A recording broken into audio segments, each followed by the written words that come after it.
ফুলকপির পাতা বাটা আমার অত্যন্ত পছন্দের একটা রেসিপি। সেটাই তোমাদের সাথে শেয়ার করব।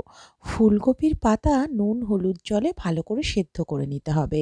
তারপরে মিক্সিতে অল্প পেঁয়াজ কুচি, বেশ খানিকটা ধনেপাতা, বেশ খানিকটা কাঁচা লঙ্কা, বেশ খানিকটা রসুন আর অল্প কালো জিরে দিতে হবে।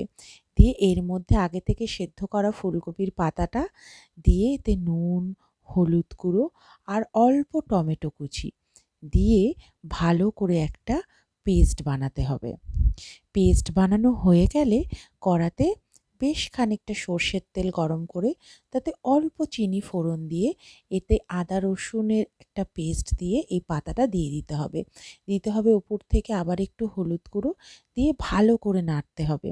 নাড়তে নাড়তে এই মিশ্রণটা পুরো শুকনো শুকনো হয়ে গেলেই তৈরি। গরম ভাতে খেতে হয় লাজবাব।